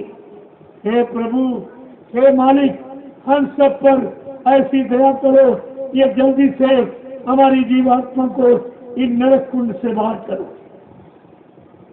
मैं जब बाहर जाऊंगी तो दिन रात तुम्हारा भजन करूंगी। आपने भजन का वादा किया और पूजा में फंस गए। जल पूजा में कीर्तन भजन का वादा और जल पूजा में फंस गए। आप वादे को भूल गए। अब वो तुम्हारे भूले बिछड़े वादे को याद कराने के लिए समृद्धाता सद्गुरु दयाल आए और आपको प्रभु नाम जगा के दिया। ऐ जीवात्माओं, तुमने माँ के गर्भ में पेट में प्रभु नाम से वादा किया था, प्रभु नाम को अपनी प्रार्थना सुनाई थी, हे प्रभु हमारे दुख को दूर करो, मैं दिन रात तुम्हारा भजन करूंगी। आज वही वादा पूरा कराने वाले महापुरुष आ गए, लेकिन आपने उनको पहचान नहीं पाया, अपना बना नहीं पाया, अपना माँ के घर में किया हुआ वादा उसको पूरा कर नहीं पाए, क्योंकि आपने उनको पहचाना नहीं। तो ये वादा पूरा कौन कराएगा? जिसने प्रभु नाम जगाया, प्रभु नाम सिद्ध किया, प्रभु नाम का प्रचार कराया, उसी और प्रभु नाम का भवसागर में बेड़ा लगाया, वही तुम्हारी जीवात्मा को भवसागर से पार कर सकता, परमात्मा से मिला सकता। और ये काम किसी के बस का नहीं है। प्रेमियों, आगे क्या कह रहे हैं? अगर तुमने मानव संग पाकर और प्रभु का भजन नहीं किया तो भवसागर से फिर कभी आप निकल नहीं पाओगे। आगे क्या कह रहे हैं समझा कि कुछ बन पाया, कुछ बन गया पाप यदि तन से, कुछ बन गया पाप यदि तन से, कुछ बन गया पाप यदि तन से, कुछ बन गया पाप यदि तन से, नरक के कुंड मां परी हो, नरक कुंड मां परी हो, मन तुम भजन नहीं यदि करी हो, मन तुम भजन नहीं यदि भगवान करी समझा के हो। कह रहे, अगर शरीर से कोई भी पाप बन गया और आप तो निरंतर पाप करते, कहीं मुर्गा काटा, कहीं बकरा काटा, कहीं मछली काटी, कहीं अंडा फोड़ा, कहीं गर्भपात मासूम बच्चों की हत्या कराई, गर्भपात किया, नसबंदी किया था, तुम तो ये रोज ही पाप करते हो। अब महात्मा कह रहे हैं, अगर एक पाप ही शरीर से हो गया तो तुम्हें नरक में जाना पड़ेगा, और तुम तो ये काम निरंतर पाप करते हो, तुमको कितने वर्षों तक नरक में जाना पड़ेगा।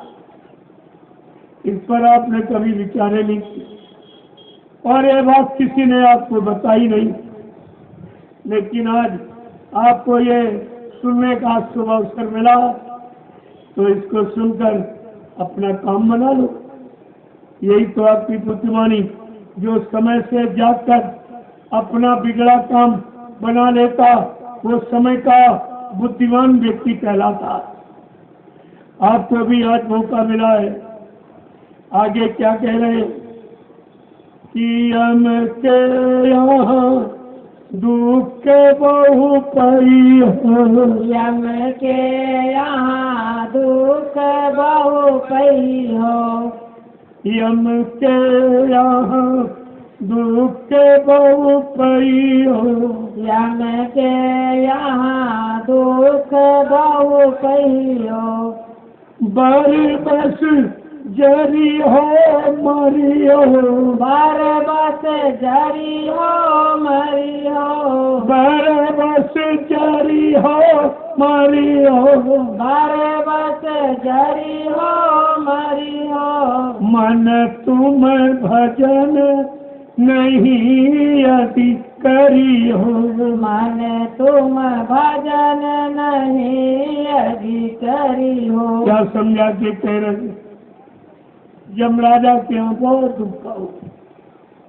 जब तुम्हारी जीवात्मा इन दोनों आंखों के मध्य भाग से निकलकर और इस काल माया के देश से निकलकर ऊपर जाए, जहाँ धर्मराज तुम्हारे कर्मों की वही लिए खड़े, एक एक दिन का पाप बताएंगे। तुमने इतना मुर्गा काटा, इतना बकरा काटा, इतनी मछली मारी, इतने अंडे फोड़े, इनको तुमने गाली दी, इनका अपमान किया, इनके साथ प्रचार कुपचार किया, चोरी की, डकैती, कत्ल किया, ये सब कर्मों की वही जब खोलकर यमराजा पढ़ेंगे धर्मराज, तब कहेंगे कि आपने तो मेरी बात नहीं, मैंने तुम्हें समझाने के लिए, अच्छे सच्चे रास्ते पर खड़ा करने के लिए, तुम्हारा शुद्ध मानव आहार भोजन बताने के लिए, शुद्ध मानव कर्मों का ज्ञान कराने के लिए मैंने संत महात्मा फकीरों को भेजा और तुमने उनकी भी बात नहीं मानी। अब यहाँ तुम्हारी कोई सुनवाई नहीं होगी। तब ये यमराज अपने फरिश्तों को, अपने जमदूतों को आदेश देंगे, इसको ले जाओ, इस नरक में 1000 वर्ष तक जलाओ, सड़ाओ, मारो और काटो, क्योंकि इसने तमाम जीवों को मारा और काटा है, चलाया है, सताया है, अपमानित किया है, प्रचार कुचार किया है, इंद्री का सही प्रयोग नहीं किया है। जाओ, इसको इन नरकों में ले जाओ और 1000 साल तक इनको जलाओ, सड़ाओ, मारो, काटो। ये सजा प्रेमियों मिलती है। जो जो तुम यहाँ करोगे, उधर तुम्हारी जीवात्मा को ये सब सजा दी। जीवात्मा को सजा क्यों मिलती? क्योंकि जीवात्मा के साथ मन का दोष लगा। ये संग दोष मन का, मन को यार मित्र बनाने के कारण, मन के साथ हर शरीर में रहने के कारण इस पर संग दोष लग गया। कोई कर्म न करने के कारण भी, संग दोष के कारण इसको भी सजा भोगनी पड़ी। देखो प्रेमियों, संग दोष का कितना बुरा है, और तुम इस बात को समझते नहीं हो कि तुम्हारा साथ कैसे लोगोगे। अरे किसी अच्छे साधक का साथ, अच्छे नियमी प्रेमी त्यागी का साथ करो तो तुम्हारी आदत को सुधार देगा, तुम्हारे मन की खच्चाई को निकाल देगा, और वो सत्य दर्शन से स्पर्श करके, सत्संग सुनाकर और आपको परमार्थी सेवा में लगाकर और तरह तरह के अच्छे यानी सादगी भोजन कराकर तुम्हें तमाम तरह के यानी दूषित कर्मों से दूर करा।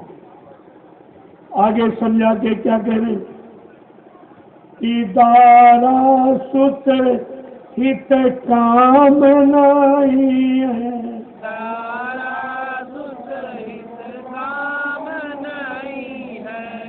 अब जिनको आपने अपना बनाया उनके लिए क्या कह रहे हैं कि दारा सूत्र अब काम नहीं है, दारा सूत्र काम नहीं है, माई बाप गो रही है, माई बाप गो रही है, मन तुम भजन नहीं यदि करी हो, मन तुम भजन नहीं यदि करी हो। अब क्या करे, जिनको तुमने अपना साथी बनाया जबकि तुम्हारा साथी यहाँ कोई नहीं, क्योंकि तुम माँ के पेट से नंगे और अकेले आए। कोई साथी बराती लेके आए नहीं, कोई पत्नी बाल बच्चे लेके आए नहीं, कोई भाई बंधु बिरादर लेके आए नहीं, कोई जाति धर्म लेके आ पाए नहीं, कोई दुकान जमीन मकान रुपया पैसा धन दौलत लेके आ पाए नहीं। आप नंगे और अकेले आए। अब याद दिला रहे हैं कि जब तुम्हारा समय पूरा हो जाएगा तो ये जिनको आपने दारा माने स्त्री, सुत माने बेटा, नाती और पोते, भाई बहन बिरादर, ये तुम्हारे कोई काम नहीं है, तुम्हारा कोई साथ नहीं देंगे। तुमको यहाँ से अकेले जाना होगा, कोई सामान लेके भी नहीं जा सकते हो, न घर न मकान न दुकान, यानी न रुपया न पैसा, कि आप कुछ लेके नहीं जा सकते।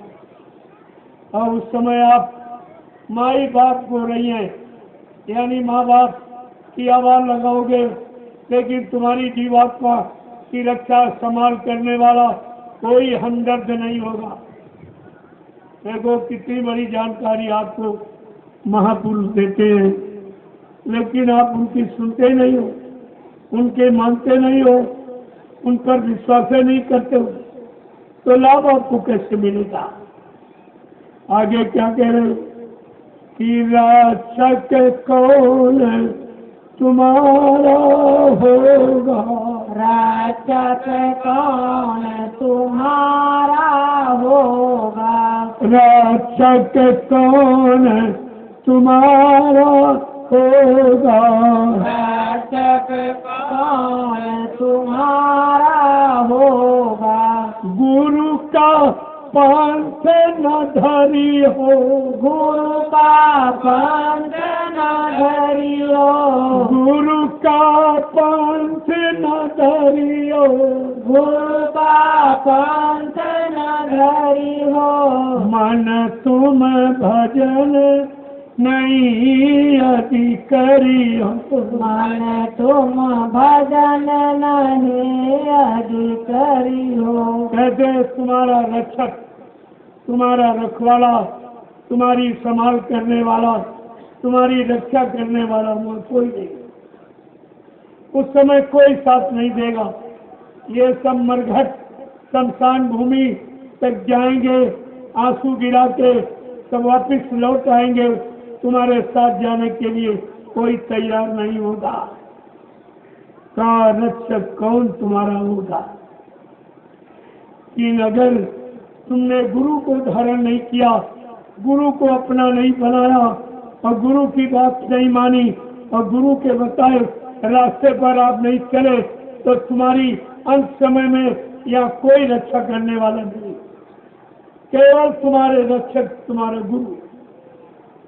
आगे क्या कह रहे हैं कि अब की खोज किया नहीं सतगुरु, अब की खोज किया नहीं सतगुरु, अब की खोज किया नहीं सतगुरु, अब की खोज किया नहीं सतगुरु, फिर पीछे पछतई हो, फिर पीछे पछतई हो, मन तुम भजन नहीं यदि करी हो, मन तुम भजन नहीं यदि करी हो। आपकी बात मानो शरीर पाकर, अगर तुमने सच्चे सदगुरु की खोज नहीं की, क्योंकि गुरु ज्ञान कराता, मान सम्मान दिलाता, राजपाट धन दौलत दिलाता,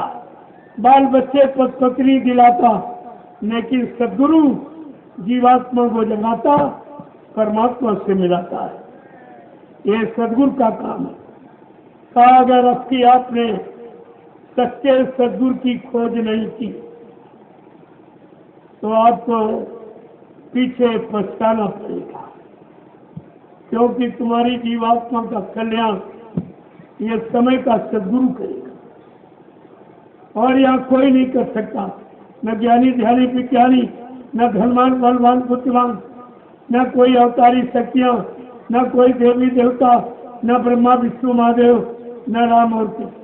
ये तुम्हारी जीवात्मा की संभाल नहीं कर सकते। जीवात्मा की संभाल करेंगे समय के सत्य सद्गुरु। कहते खोज करो, और तुम्हें तो बिना खोजे ही बाबा जी मिल गए। बिना खोजे आपको समय के सद्गुरु मिल गए।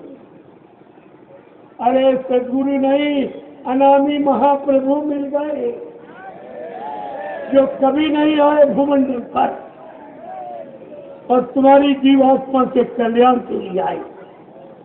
और आपसे वादा किया कि जिनको मैंने नाम डाल दिया उनकी जीवात्मा को जब तक घर नहीं पहुंचा दूंगा तब तक मैं मानव शरीर को छोड़ के जाने वाला नहीं हूँ। जय गुरुदेव। प्रेमियों, ये कितना बड़ा वादा जो यहाँ पर किसी ने नहीं किया। ऐसे सम्राट मालिक को हमने आपने भुला दिया, पहचान नहीं पाया। आगे क्या कह रहे हैं कि जय गुरुदेव कहे फिर दुख में, जय गुरुदेव कहे फिर दुख में, जय गुरुदेव कहे फिर दुख में, जय गुरुदेव कहे फिर दुख में। किसकी ओर निहारियो, किसकी ओर निहारियो, किसकी ओर निहारियो, किसकी ओर निहारियो। मन तुम भजन नहीं अति करी हो, मन तुम भजन नहीं अधिकरी हो। तव भव सागर के डूब डूब के मरियो, सब भव सागर में डूबी डूबी के मरियो।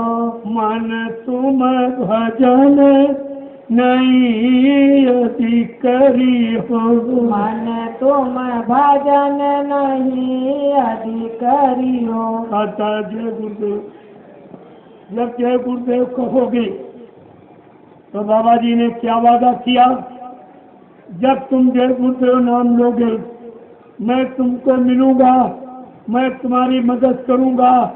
जब अंत समय में तुम्हारी कोई मदद नहीं करेगा, जिनको तुमने पूजा है माना है उनको बुला के स्मरण करके देख लो।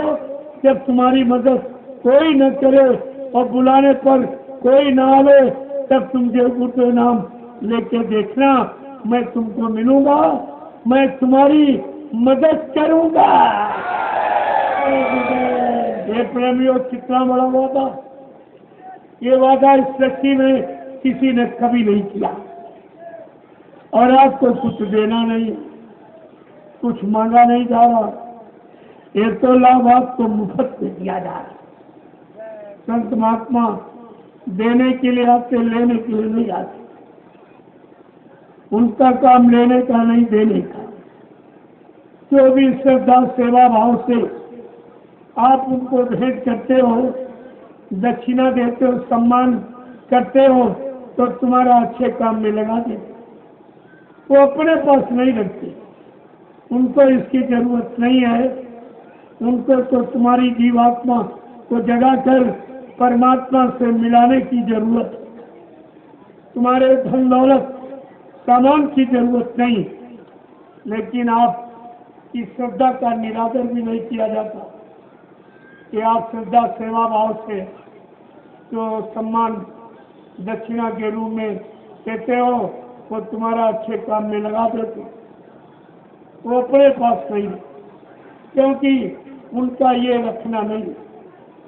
वो तो तुम्हारे पाप कर्मों को लेते और बदले में तुमको अच्छा सच्चा रास्ता देते, अच्छे सच्चे रास्ते पर चलाकर तुम्हारी जीवात्मा को भवसागर से पार करने का वादा करते। वो तो कहते हैं कि दक्षिणा में अपने पाप कर्म दे जाओ, कितने आपने किए हो वो दक्षिणा में दे जाओ, लेकिन आज से अब मत करना, तुम्हारा माफ कर दिया जाएगा। लेकिन आज से अब कोई गंदा खान पान, गंदे कर्म आप मत करना। आज जितने अभी तक के सबकी माफी हो, ये भी काम कोई नहीं करता। यहाँ अगर किसी से कहो कि 1 करोड़ रुपए ले लो, हमारा एक पाप काट दो, ये काम कोई नहीं करता। ये रुपए पैसे, ये धन दौलत से काम नहीं होता, ये उनकी दया से काम होता। तो अपनी दया दृष्टि से, कैसे दया दृष्टि तुम्हारे पर डाली, तुम्हारे अनंत जन्मों के पापों को नष्ट कर देते।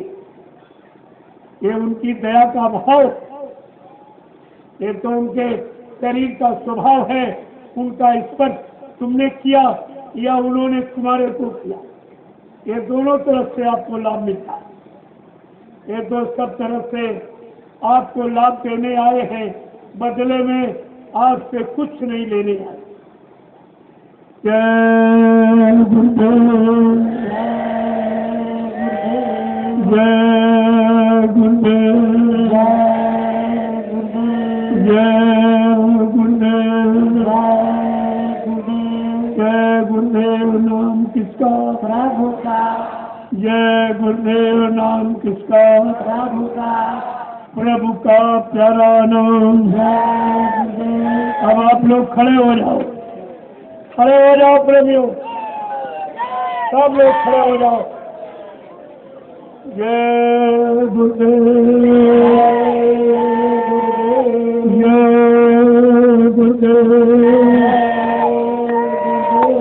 जय गुरुदेव, जय गुरुदेव। नाम किसका? प्रभु का। जय गुरुदेव। नाम किसका? प्रभु का। प्रभु का प्यारा नाम। जोर से बोलो, सब मिल बोलो, बोलना होगा, अभी से बोलो, दुख दर्द हरेंगे, सब कष्ट मिटेंगे, सुख शांति भी देंगे, सबके दाता,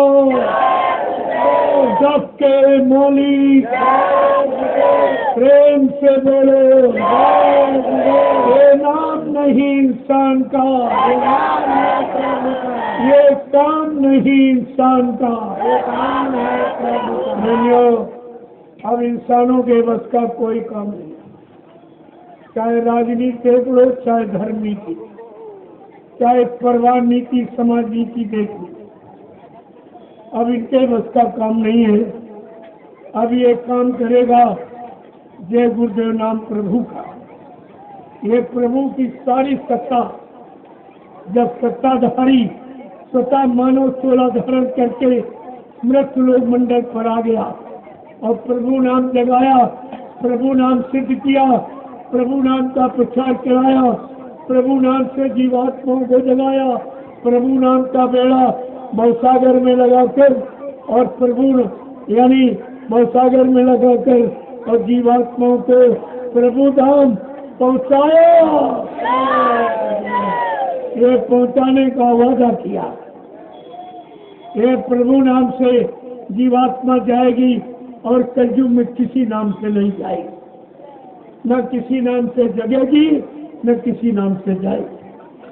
तुम कोई नाम बोलो, हरि ओम बोलो, सीताराम, राधे श्याम बोलो, शिव शंकर बोलो, हनुमान, देवी देवता, ये किसी का नाम लो, लेकिन जीवात्मा नहीं जगेगी, न परमात्मा से मिलेगी, क्योंकि इनकी जीवात्मा खुद नहीं जगी, खुद परमात्मा के पास नहीं पहुंची, ये तुम्हारी क्या जगाएगी। यही तो संत महात्मा बताने आए, इस असली राज को खोलने आए, जो बहुत दिनों से यहाँ बंद था।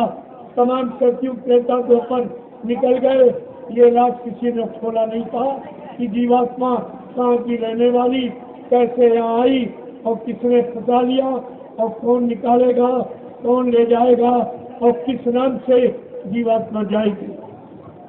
जय गुरुदेव,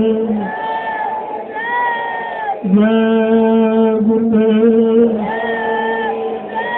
सतयुग कौन लाएंगे,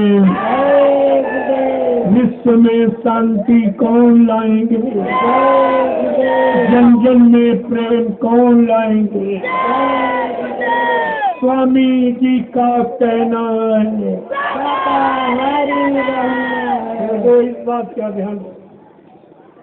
ये संत महापुरुषों की आवाज है, ये किसी ध्यानी विज्ञानी इंसान की नहीं, ना हमारी ना आपकी, ये संत महापुरुषों की आवाज। तो हमें आपको जन जन के कान तक पहुंचाना। बाबा जी ने 1971 में एक आदेश दिया, कोई पुराना प्रेमी बैठा होगा उसे याद आ जाएगा, कहाँ का बच्चा, हमारा तुम्हारा परम कर्तव्य है कि मेरा ये संदेश मानव हितकारी, आत्म कल्याणकारी, ये जन जन के काम तक पहुंचाते ही रहना, जब तक देश में सतयुग जैसी व्यवस्था नहीं आ जाती। इसीलिए इस संदेश को हम जन जन के काम तक पहुंचाए। न हमने कभी अपने आप को महात्मा कहा, न संत कहा, न सदगुरु कहा, न गुरु कहा, न भगवान, न महाराज, न सरकार कहा। मेरा संदेश 10 वर्षों का आप बराबर सुन लीजिए। मैं आपके लखीसराय में 1-2 बार और आया, तब भी आपका संदेश दिया, लेकिन मैंने कभी यह नहीं कहा कि मैं कुछ हूँ। ये प्रचार मैं नहीं करता। मैं जय गुरुदेव प्रभु नाम का प्रचार, मैं अपने नाम का, अपनी जाति का, अपने घर मुकाम का मैं कोई प्रचार नहीं करता। इसकी जरूरत नहीं है। जरूरत है प्रभु नाम के प्रचार की और संत महापुरुषों के वचनों को जन जन के कान तक पहुंचाने का, क्योंकि समय खराब, उस खराब समय से बचने का एक ही आधार है संत महापुरुषों के परमार्थी वचन। जय गुरुदेव, जय गुरुदेव, जय गुरुदेव, जय गुरुदेव। नाम किसका? प्रभु का। जय गुरुदेव। नाम किसका? प्रभु का। जय गुरुदेव। नाम किसका? प्रभु का। प्रभु का प्यारा नाम। अब आप लोग लाइन से खड़े हो जाओ, मैं एक एक प्रेमी का दर्शन करूं, एक एक प्रेमी को प्रणाम करूं। और ये महाप्रसाद जो हिंदुस्तान में कोई नहीं दे, ये काम किसी के बस का नहीं है। ये है सच्चा सतगुरु का दरबार, जहाँ से सबको बचाने का महाप्रसाद दिया जा रहा। ये आप कहीं चले जाओ हिंदुस्तान में, ये काम आपका कोई नहीं कर सकता। न आपका कोई दर्शन करेगा, न आपको कोई प्रणाम करेगा, न बीमारी महामारी कष्टों दुखों से बचने बचाने के लिए कोई महाप्रसाद बना के दिया। ये तीनों काम अनोखे हैं जो कहीं नहीं है। यही तो सच्चा दरबार है, जहाँ पर हर सच्चाई तुम्हारे सामने खोल के रखी गई और हर सच्चाई का लाभ तुमको दिया जा रहा और बदले में आपसे कुछ नहीं मांगा जा रहा। जय गुरुदेव। अब आप शांति के साथ ये महाप्रसाद को लें। देखो आज सत्संग का दूसरा दिन, अभी 3 दिन बाकी। आखिरी दिन एक अनोखा जलसा जो हिंदुस्तान की धरती पर न पहले किसी ने किया, न आज कोई कर रहा, न आगे कोई कर सकेगा, वो मैं आखिरी 9 तारीख आपको जलसा दिखाऊंगा इसी मैदान में, जो किसी ने कभी किया नहीं और तुमने कभी देखा नहीं, वो मैं इसी में करके दिखाऊंगा। आपको सारी सच्चाई का पता चल जाएगा कि सत्यता कहाँ है और झूठ कहाँ है।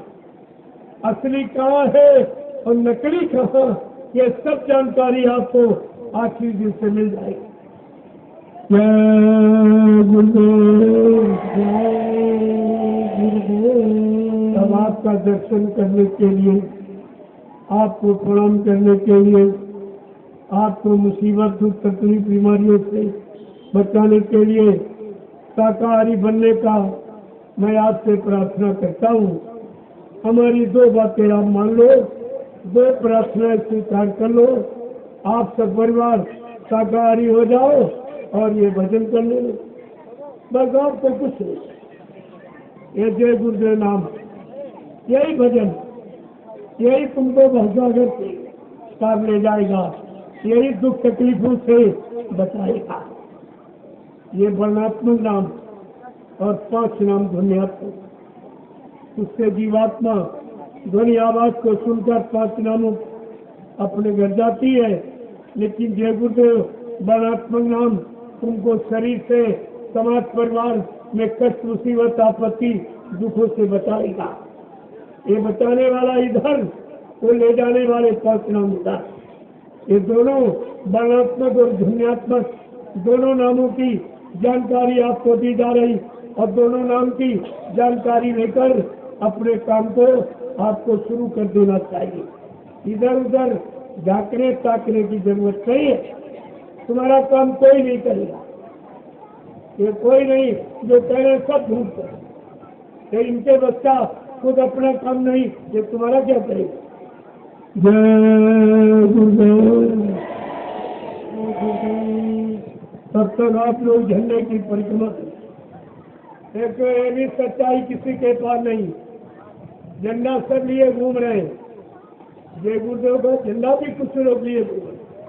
उनसे पूछो, अगर तुम्हारे झंडे में सच्चाई है तो झंडा गाड़ कर तुम प्रेमियों के दुख तकलीफ बीमारियों को दूर कर सकते हो, या इस झंडे से भूत प्रेत उतार सकते हो, और सच्चाई का पता आपको चल जाएगा कि कहाँ। ये दरबार सच्चा और ये झंडा आपके सामने लगा है, एक महिलाओं के लिए, एक पुरुषों के लिए। आप लोग इस झंडे की परिक्रमा करो, तमाम तरह की बीमारी परेशानियां दुख तकलीफ चले जाएंगे और भूत प्रेतों से आपको निजात मिल जाएगी। 1 आम रुपए पैसे से भी कोई नहीं करे। इस दरबार में मुफ्त कोई पैसा नहीं है, इसलिए आपको, लेकिन एक बात, ये आपको शाकाहारी बनना पड़ेगा। अंडे शराब गोश्त मांस मछली से दूर, निंदा आलोचना बुराई कटिसाई से दूर, दूसरे के धन स्त्री और पति से दूर, ये परहेज है। अगर आपने ये परहेज कर लिया तो मैं दावे के साथ आपके बीच में कह रहा हूँ, ये जय गुरुदेव प्रभु का नाम आपकी पूरी मदद करेगा, और ये झंडा आपकी बीमारी परेशानी और भूत प्रेतों से आपको निजात दिलाएगा। जय गुरुदेव। जब आप शाकाहारी रहोगे तो लाभ मिलेगा। बाद में मत कहना हमने झंडे की परिक्रमा की लाभ नहीं मिला। बिना परहेज के डॉक्टर वैद्य की गारंटी नहीं देता, वो भी कहता कि जब परहेज करोगे तब मेरी दवा काम करेगी। ठीक इसी तरह से ये जय गुरुदेव नाम, नाम औषधि, नाम जड़ी जो संत महापुरुषों ने यानी तैयार की है, ये आपके काम के लिए, आपके लाभ देने के लिए, लेकिन इसमें परहेज है कि आपको शाकाहारी बने। और जितना अनाज है, सब्जी है, फल फूल मेवे दूध मक्खन मलाई की आप खूब खाइए, आपको मना थोड़ी। लेकिन कोई गंदा भोजन जो बुद्धि को खराब कर दे, ऐसा कोई नशा जो मानो शरीर में तमाम बीमारियां पैदा कर दे, ऐसा गंदा खान पान आपको नहीं अपनाना, इससे आपको दूर रहना और कुछ नहीं। घर में रहो, बाल बच्चों के बीच रहो, खेती दुकान लगकर बिजली व्यापार करो। मैं कोई साधु बनाने नहीं आया हूँ, लेकिन साधु का धारण कराने जरूर आया हूँ। जय गुरुदेव।